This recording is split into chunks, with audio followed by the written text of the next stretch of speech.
this week has really been all about hard conversations, and not even hard conversations, but uncomfortable conversations. So this is something that I've been moving through personally in my life as well, is having uncomfortable conversations with people, especially in certain circumstances.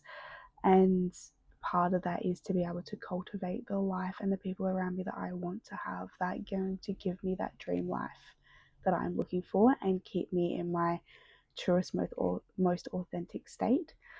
And of course, anything that I'm moving through is what my clients tend to move through as well. And so I've had multiple clients this week come to me and talk about uncomfortable conversations, about setting boundaries, about being able to just speak up and have a conversation that could be uncomfortable instead of bottling things up and people pleasing their way through it.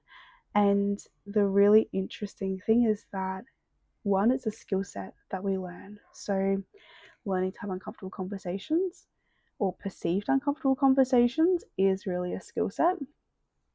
Two, we are not taught in society to sit with discomfort and to move through that and to actually act anyway, even if there is discomfort there.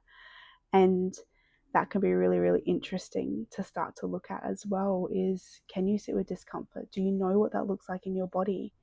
Do you know when it's coming up and what it is telling you? And do you know at what points it is saying turn away, this isn't for you, and what points it's actually saying you can grow a little bit here and you can move through this and you will be okay. And thirdly, a lot of these conversations that we perceive to be uncomfortable aren't always uncomfortable anyway. Sometimes they're received really, really well. So I've had this experience personally this week, but I've also had clients have this experience where the uncomfortable conversation, or what they thought might be uncomfortable, actually turned into being seen, to being heard, to being understood.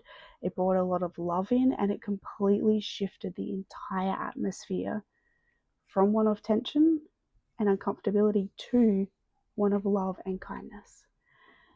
So if there's any places in your life that you are avoiding having uncomfortable conversations, maybe just consider a couple of these things.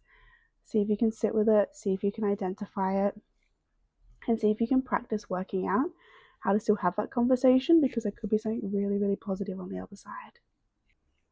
And even if there isn't something positive on the other side, you are coming back to you.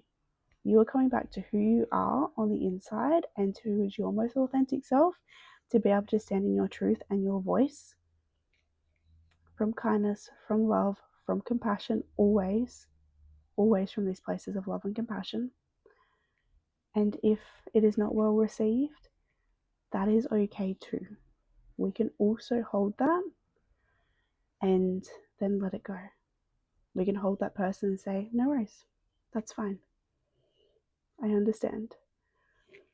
This is not going to be for me though if you can't hold this conversation with me, or I have the information that I need as to whether I'm going to be a part of the situation and what that might look like. So there's so many benefits from having uncomfortable conversations. I know it can be a really yucky topic, but if you ever want some support, pop into my DMs, talk to me, book a call, and you can also just reach out to friends and family. There's so many areas of support to help you move through these spaces and learn how to do it really, really well.